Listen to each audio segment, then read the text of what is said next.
네, 안녕하세요. 여러분들의 구독과 좋아요로 이 채널이 유지되고 있습니다. 네, 영상 속도는 1.5배를 추천드리는 바이고요.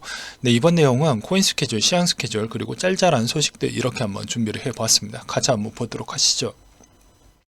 일단 19일날 BOJ 통화정책 회의가 있는데 지난 회의에서 0.1% 마이너스로 동결을 했는데 아마 일본은 거의 변동 없이 계속 초저금리를 유지할 것이다. 그게 올해 상반기 때도 그래왔고요. 하반기 때도 그래왔고 목표는 내년까지도 이어지게끔 유지를 할 것이다 라는 게 구로다 총재의 생각이기 때문입니다. 그 다음으로 보게 되면 12월 중에 네이버 CJ와 네이버 도착 보장 서비스를 론칭한다고 하는데 언제 될지는 저도 잘 모르겠습니다. 네, 그리고 22일 한국의 금융안정회의가 열리게 되는데요. 금통위 정기회의로서 금융안정 상황을 점검하는 자리가 될 거라고 합니다. 그리고 1월달 정도에 그 다음에 자영업 박람회인가요? 그게 있더라고요. 또 참고하시길 바라겠습니다. 23일 BOJ 10월 통화정책회의 의사록이 공개가 되고요. 27일 같은 경우에는 이제 국내 주식에 한해서 배당주 매수 시한일이 또 있다라고 보시면 될 것 같습니다. 그리고 28일 12월 결산법인 배당락 1이 되고요. 그래서 결산 1이 지나 단기 배당 받을 권리가 없어지는 주가 상태이고 배당 기준일에 주식을 보유해야 배당을 받을 수가 있기 때문에 28일에는 예상 배당금 수준만큼 주가가 하락 현상이 발생할 수도 있습니다. 그리고 BOJ 12월 통화정책회의 요약본이 공개가 되고요. 이 내용도 어떻게 보면 관계도가 있습니다. 왜 그러냐면 일본이 앞으로 미국 국채를 더 많이 던질 것이냐 아닐 것이냐 그런 내용도 담겨져 있을 수도 있기 때문이죠. 그리고 29일 한국 증시 폐장일이라고 보시면 될 것 같습니다. 그 다음으로 코인 스케줄 한번 보도록 하겠는데요. 리도의 커뮤니티 콜이 일단 20일날 잡혀져 있고요. 그리고 리스크도 마찬가지로 트위터 CTO와 여러가지 이야기를 좀 나누려고 하는 것 같습니다. 그 다음 페이지를 넘겨서 한번 보도록 하겠는데요. 코티가 텔레그램 AMA 일정이 22일날 잡혀져 있고요. 그 다음으로 또 넘겨서 한번 보도록 하겠습니다.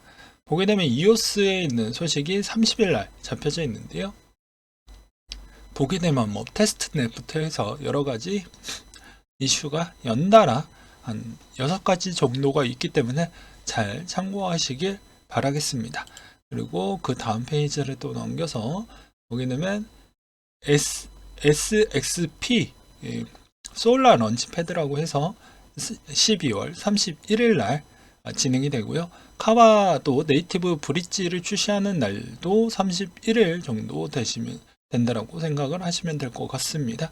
그리고 XSP 솔라 메타버스 업데이트와 그리고 프로젝트 리더 선거 부분도 같이 갖추어져 있고요. 그리고 쭉쭉 또 넘겨서 보게 되면 엑시 인피니티라고 해서 랜드 알파를 출시할 계획을 갖고 있다고 해서 31일 날 일정이 또 잡혀져 있습니다. 또 넘겨보고요. 또 넘겨보고 네, 넘겨보고 또 넘겨보고 그 다음으로 빗성 업비트 입출금 점검과 서버 점검이 있다라는 것과 그리고 피르마 체인 하드포크도 20일날 있습니다. 그 다음으로 또 보게 되면 또 닉네임 코코리코 코리 님께서 인간지표상 아직 바닥은 조금은 더 기다려야 될 것 같다. 이분의 주장입니다. 위 지표에서 비트코인 가격 대비 단기 투자자 매수 평단을 나타내는데 단기 투자자의 평단이 계속 낮아지는 걸 보여주고 있으며 즉 횡보가 길어지는 도중에 개미만 매수하고 있다라는 것인데 개미들이 저런 식으로 추가 매수를 한다라고 하면 올라가기 어렵지 않겠냐라는 이분의 주장이었고요. 그 다음으로 이건 FTX 파산 신청을 한 이후 바이낸스와 코인베이스의 주 거래소의 이더리움 11 거래량 점유율을 나타내는 지표인데요. 지표만 봐도 악재가 터졌음에도 불구하고 거래량이 대부분 차지하고 있다라는 점과 종합적으로 피어 앤 그리드 인덱스를 또 보게 되면 50을 넘어 시장을 과열될 때마다 하락이 왔다라는 걸 알 수가 있게 되는 지표 중에 하나인데, 이런 걸 이 세 가지를 봤을 때 이분은 뭐 이렇다라고 보고 있습니다. 이게 맞아 떨어질지 아닐지는 좀 더 지켜봐야 되겠죠. 그 다음으로 이번에 솔라나 또 안 좋은 소식이 또 나와준 게 있는데요. 솔라나 뎁들 전부 레이덱스에 연결이 되어져 있어서 아무래도 이번에 알라메다 놈들이랑 또 이걸 또 거래소에다가 어떤 특정 물량들이 계속해서 조금씩 더 나와주고 있다라는 내용인 것 같습니다. 그래서 러그풀 현상으로 인해서 오히려 지금에 또 많이 피해를 볼 수도 있다라는 이야기가 좀 많이 돌거든요. 그래서 오히려 시장이 꼭 안 좋을 때 또 안 좋은 이야기가 조금씩 더 나오고 있다라는 게 마음이 좀 아프다라고 볼 수가 있겠고요. 그래서 여기 스페이스 팔콘에 있는 내용도 뭐 거의 유사하다라고 보시면 될 것 같습니다. 그 다음으로 테다의 보유고 감사 회계법인 BDO가 가상자산 기업의 협업을 제고를 했다라고 하는데요. 뭐 아무래도 테더 쪽에 있는 회계법인을 어느 정도 달래기 위해서 전략적으로 또 다시 한번 확인하고자 이렇게 좀 기사화를 시켰다라고 보는 게 맞을 것 같습니다. 그러니까 기존에 있었던 바이낸스와 또 회계법인과의 또 관계도가 좀 멀어진 걸 보았으니 스테이블코인 발행사 입장에서도 어떻게 보면 조금 고민이 많이 될 수 있는 여지라고 볼 수가 있게 되는 것이겠죠. 그래서 뭐 그냥 어느 정도 시장의 안정성을 위해서 기사를 낸 것인지, 아니면 한 번 더 전략적 협력적 관계를 좀 더 확인하고자 해서 그게 나온 것인지, 이것도 중요할 것 같고요. 그 다음에 바이낸스 한 달 전에 695억 달러 암호화폐를 보유했는데 지금 어느 정도 인출하고 변동사항이 좀 생겨서 547억 달러 정도 많이 줄었고요. 크립토 컨테의 기준 거래소별 거래소 준비그 안정성 평가를 보게 되면 OK가 가장 높았고, 데리비트, 크립토, 바이비트, 바이낸스, 쿠코인, 비트파이넥스, 후오비 순이었다. 그러니까 최근에 머스크 형이 또 OK를 팔로우를 또 눌러주었죠. 이 말의 의미는 그냥 저만의 생각인데, 그냥 OK가 준비금 안정성 평가를 좀 더 높게 잘 나와주었기 때문에 거기에 좀 더 힘을 실어주는 것 같습니다. 다른 의미라고 보기에는 좀 어려울 것 같고요. 그리고 이더리움을 락업한 스테이커 3월부터 자금을 인출할 수 있다. 약 1560만 이더가 2년 전에 출시된 예금 계약에 묶여 있고, 당시 현금 가치는 200억 달러 정도가 된다고 하니까 이게 다 나오는 물량은 제가 보기에는 어렵다라고 생각을 합니다. 왜냐하면 대부분 여기에 참여했던 사람들 대해서 보잖아요. 그럼 거의 다, 뭐 저번에도 이야기를 했지만 거의 다 고인물 대상자들이 거의 다 참여를 했기 때문에 생각보다 많은 물량이 나오진 않을 것 같다라고 저는 생각을 합니다. 계속해서 이야기를 하지만요. 그리고 VC도 이제 사양산업인가 유동성 위기에 줄줄이 매물대로 많이 나오고 있다고 합니다. 그만큼 이제 현 세계에서도 이렇게 상당히 시장이 안 좋은데, 가상 세계에 있는 어떻게 보면 VC 애들은 과연 크립토 VC 애들은 살아남을 수 있을 것이냐, 뭐 이런 의견도 나올 수도 있겠죠. 그 다음으로 또 설문조사 나왔던 게 있는데요.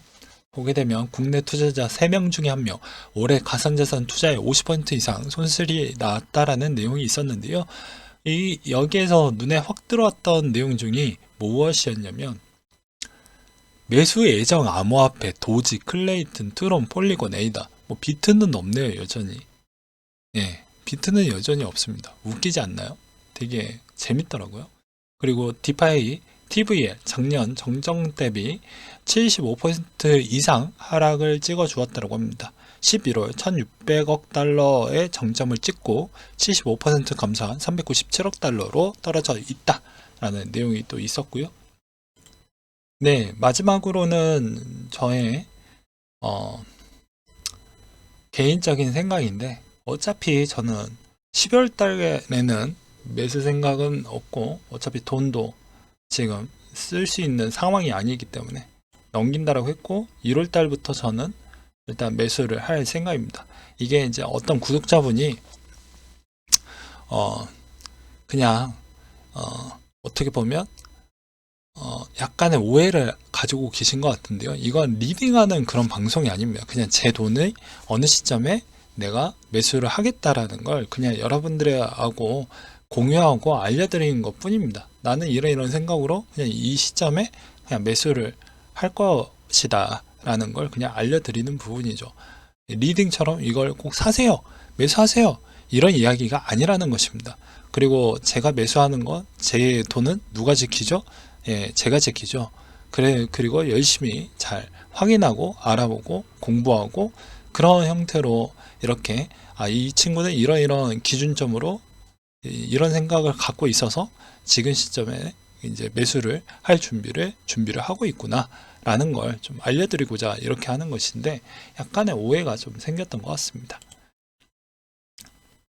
일단 기술적으로도 마찬가지, 여기서 만약에 추가적인 하락이 나온다고 하면 루나 사태와 거의 유사하다라고 볼 수가 있는데요. 3주 정도 좀 강력하게 루나 이슈 끝나고 나서 1, 2주 좀 쉬었다가 마지막 3주가 더 떨어지는 현상이 나왔던 부분이 있었죠. 종합적으로 보면 3주 강력한 하락재, 1, 2주 좀 쉬었다가 그 다음에 다시 3주 강력한 하락재, 총 8주라는 기간이 지나가게 됩니다. 뭐 한 달이 4주 정도니까요.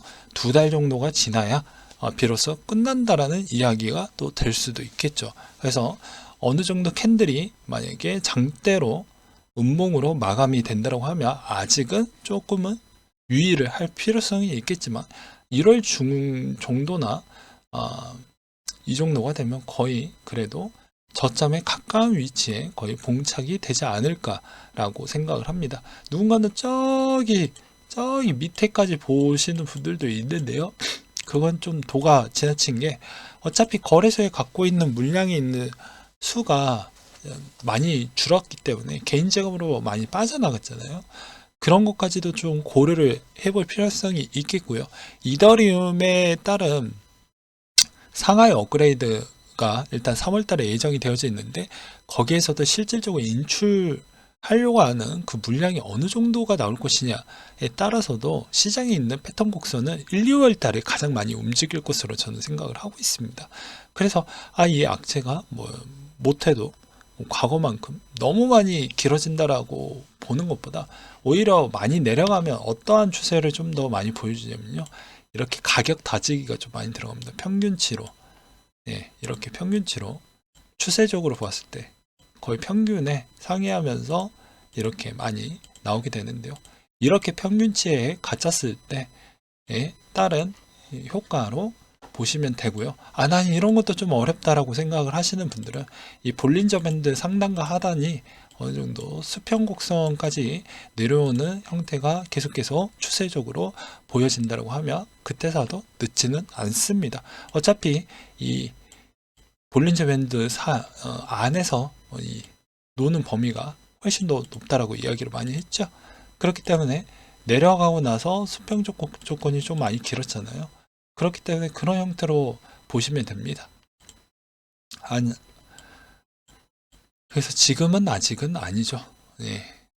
그래서 좀 더 기다려 보면서 일단은 진행을 하지만, 너무 무섭다라고 또 사지 못하면 또 못 사는 거예요. 항상 이야기를 했지만. 그래서 내 생각에 내 기준점을 명확하게 만들어 놓고 내년의 계획과 전략을 본인이 얼마나 더 신중하고 체계적으로 밀고 나가는 것에 따라서 다 제각각 수익률은 다르긴 하겠지만, 그래도 좀 더 덜 깨지면서 더 많이 벌어갈 수 있는 그런 여력이 되겠죠.